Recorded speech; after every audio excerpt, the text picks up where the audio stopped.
Yon, meron tayong hakot dyan sa Melflora at ito yung pinagdala natin ng bagong gamit. Ito yung Melflora, yung naunang picture ay yung bagong subdivision na pinaglipatan nila, ma'am. At lahat ng nauupahan, syempre nangangarap na magkaroon ng sariling bahay at naunang natupad na yung kila, ma'am. At ito, syempre yung client natin na yan, kapatid ng tropa natin na sila Sophia, yan, sila Diana. At saka yun nga, syempre, at ayun nga, syempre naputol dahil may tumawag at nag-food trip muna kami. At eto nga, syempre pinag-Jollibee muna kami ng ating mabait na client. At pagkatapos siya pumunta tayo ron sa isang tropa natin, ito naman yung mga ibababa natin. At mamaya makikita nyo rin kung saan natin kinuha yan. At yan nga pala si Rick, siya yung may-ari na truck natin na napakabait na tropa. Syempre mabait siya yung nagpahiram sa atin yan. At ito syempre ang pa-out box. At saka syempre ito muna ang BJAM Lights and Sound. BJAM Lights and Sounds. Yon mga boss, baka may mga upcoming events kayo na parating dyan gaya ng binyag, kasal, debut, at kahit anong okasyon na kailangan nyo ng banda, acoustic band, full band, sequencer, meron po kami at kaya po namin kayong matulungan sa mga paghahanap nyo sa mga pangailangan nyo sa inyong okasyon. At ayun, maraming salamat sa mga tropa natin syempre na nagsishare, nagla-like at nagsusubscribe sa atin sa ating YouTube channel. At saka maraming salamat syempre sa mga boss natin na patuloy na nag-hire sa atin. Maraming salamat ulit. At yun, syempre nagpapasalamat tayo kay Lord dahil nga kahit may bagyo pero napakainit ngayong araw na ito. At ito nakapag-hako tayo ng dalawang client ngayong araw na ito. At pareho natin tropa. Syempre, pag pareho natin tropa, halos sobrang discounted dyan. Pero syempre yung bayad natin sa mga tao natin, kahit papano, hindi pa rin sila lugi. At ayun nga, syempre nandito na tayo sa Baliwag na walang ka-traffic at napakaluwag ngayon ng Baliwag. Syempre, brought to you by sa susunod na halalan, huwag kalilimutan. At dito pa rin sa bandang Sabang, bandang Baliwag pa rin niya, medyo traffic pa rin. Pero ito na, nandito na kami sa Melflora. At ito, may irito na naman kami nakasalubong na medyo delay sa amin ng konti at sinusundan lang namin si Diane, si Sophia. At eto, medyo makipot dito sa Melflora. Magaganda bahay dyan at may maluluwag, medyo may kakiputan lang ng konti yung kalsada. At nakita nyo naman, makikita nyo rin dito mamaya yung kagandahan ng mga bahay dyan, kaluwagan ng mga bahay dyan. Dito sa Melflora, meron apartment to, dalawang kwarto sa taas na malaki-laki rin, nasaktuhan lang. Tapos meron malawak na baba. At yan, marami rin palang gamit yung ipakakarga ng ating tropa. Pero hindi na nga natin nahinga ng picture dahil okay lang yun, hindi na natin kinakaunted yung ilang balik. Pero kahit paano, syempre ayun nga, sa susunod ay magpapasend pa rin tayo picture. At nandito na nga kami dun sa paglilipatan, bago pa lang apartment yan. At ayun, naputol na naman at dumating na kasi yung parcel na hinihintay natin doon sa drum parts na in-order natin. At saka syempre nandiyan na kami sa napakagandang subdivision at napakainit pa sa ngayon dahil wala pang kapuno-puno, kaya sobrang init, grabe nung pagbababa namin yan. Kaya minsan mahirap maghakot ng masyado ng late morning, para matatawag natin late morning yung 11 AM o 10 AM. Kaya gusto namin hanggang maaari 8 AM. Kaso nga syempre yung client pa rin natin ang masusunod kasi nga client is always right. Basta ganun lang. At nakita nyo naman isang mabili sa baba. Sa totoo lang naman, di naman ganun kabibigat at hindi rin naman ganun karami yung gamit nila, ma'am. Masyadong bulky lang yung iba. At kaya medyo nagdalawang balik kami. Pero yun pa rin, syempre suma pa rin nun, madami-dami pa rin. At ito syempre medyo kailangan namin ingatan yan dahil tropa nga namin yung client. At syempre kahit naman hindi tropa, iniingatan namin at pinagsasabihan natin yung mga kasama natin na sobrang pag-ingatan dahil syempre gamit at binibili ng mga client natin yan ng pera, yung mga gamit nila. At ito yung dalawang kwarto yata, tatlo yung kwarto, napakaganda ng bahay na to, 3 kwarto. Tapos maluwag din yung sa baba. Tapos ito yung taas. Itong cabinet na yan, yung Durabox na yan, dito namin padadaanan yan dahil hindi kasya ron sa may hagdanan. Kaya doon na namin. At ito nga, may kinukwento ako rito na sabi ko nung mga panahon ng pandemic, kami mga nagbebenta ng mga lupa dyan. Kumbaga connection nun. kainitan ng mga ahente nun. Doon din ako marami nakasama, marami nakilala, marami naging tropa. Talagang kahit na matataas sa tao, nag-i-agent na noong mga panahon na yon. At ayan nga, at nakita na namin halos lahat, puro subdivision na yung sa gawin dyan sa San Roque.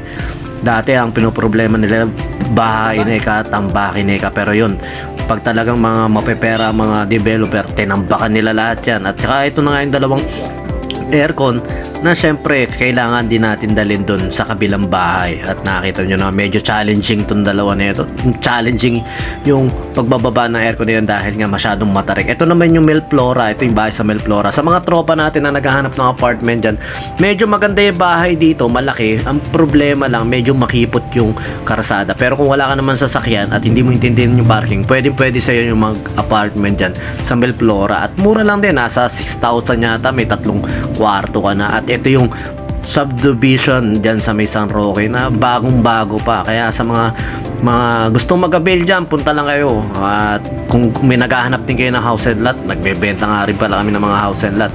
At saka mga lupa kahit saan lugar dito sa Bulacan. Basta PM lang kayo sa amin. Kung gusto nyo mag-inquire o kung gusto nyo magtanong, wala pong masamang magtanong. Basta PM lang po kayo sa amin. At ito, syempre, pinababa na namin yung ikalawang baba na namin yata to. Yes, ikalawang baba na namin to dahil nga medyo kailangan namin magmadali at manonood kami ng laban ni Tyson mamaya. At ang nangyari nga doon sa laban ni Tyson, sa tagal-tagal kong sinubaybayan yung pagpapractice niya pag naknantokwa, ganun lang pala gagawin. Pero syempre, prospect yung ganun lang ang gagawin. Pero sa totoo lang, mahirap din yung isurvive mo yung 8 rounds na kalaban mo yung batang-bata sa'yo, halos ng edad mo. Tapos kumbaga yung kabataan na kalaban niya, yung nandiyan pa sa peak, nandiyan pa sa prime, na marami pang gustong patunayan. Pero si Mike Tyson wala nang dapat patunayan dahil talagang Mike Tyson na siya. Ayun na siya. At yun, nag-enjoy pa rin kami kahit papano. Excuse me po, doon sa panonood natin habang nagdadrive tayo. Pero wag nyong gagawin yun sa mga driver dyan, sa mga tropa natin dyan.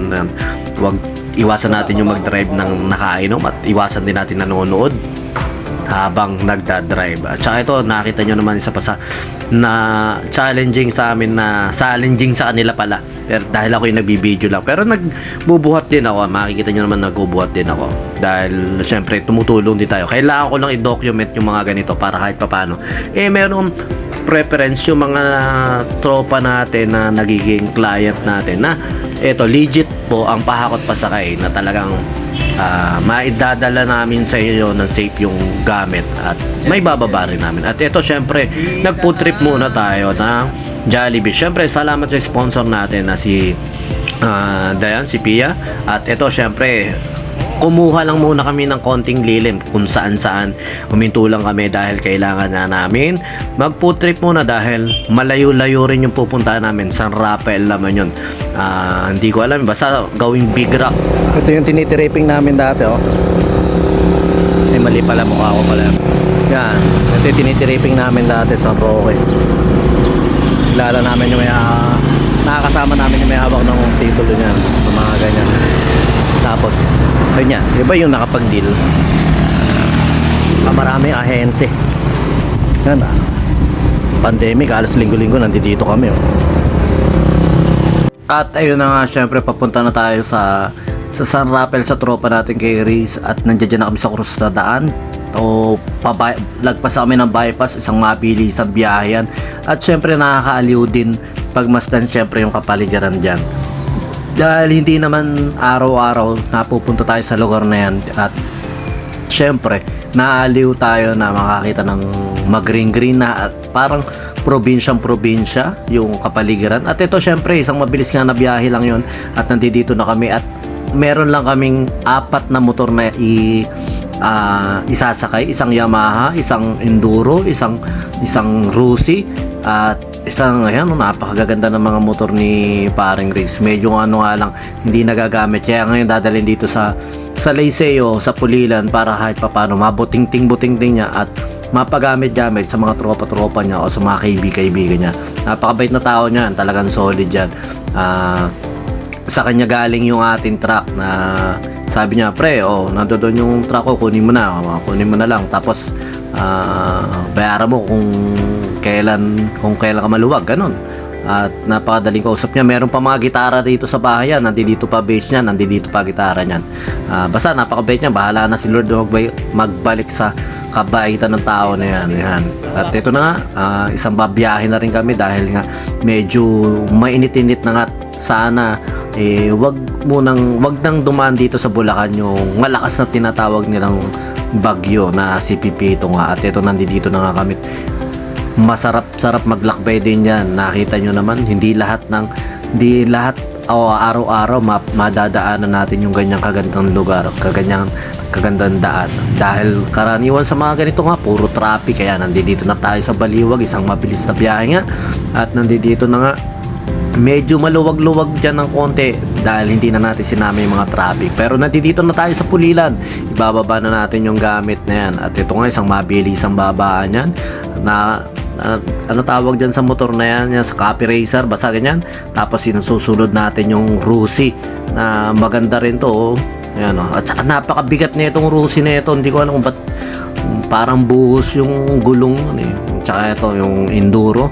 At ito pala isang Vega Force yan. Yung Vega Force na ganyan yung kauna-unahang matiyong motor. At yung motor natin na isa pinapalit ni Riggs, kaso nga lang ginagamit ng anak natin. Nalilibang yung mga anak natin sa pagmumotor, kaya hindi ko muna maibigay. At ito nga pala ibigay ni Ate Kat. Maraming salamat sa iyo sa Ate Kat sa pagpapatikim ng iyong specialty na to. Ano yan maanghang na para siyang, hindi ko mapal-explain, pero ano yan, papaya yan na ginadyan, tapos may mga seasoning, mga kung ano-ano pinaglalagay dyan si Ate Kat na napakasarap. Ito galing kay Ate Kat. Sorry jam. Sarap pulutan, papaya to na ginadyan pa, tapos basta kung kung may nilagay sila rito na pampalasa. Stop. Panalo. Pwede natin benta-benta yung mga nakaganito. Saktong pampulutan. Yon, lipat apartment, kailangan mo ba ng saktong sasakyan para sa saktong budget mo, para sa paglilipat ng gamit mo sa bagong apartment mo? Syempre, yun, PM lang po kayo sa amin sa Pahakot Pasakay. Pag-usapan po natin, meron po tayong pina-avail, pinarerentahan na sasakyan at driver lang, at pwede rin po tayong, meron din po tayong mga helper na pwedeng tumulong sa atin sa paglilipat na ating mga gamit. At saka yun, maraming salamat din sa mga client din natin na nag-a-avail sa BJAM Lights and Sounds. Maraming salamat, at maraming salamat din po sa mga tropa natin at mga client natin na nagda-like, nag-share, nagpa-follow, nagko-comment at nagsusubscribe syempre sa Pahakot Pasakay at saka BJAM Lights and Sounds. Maraming salamat po. God bless.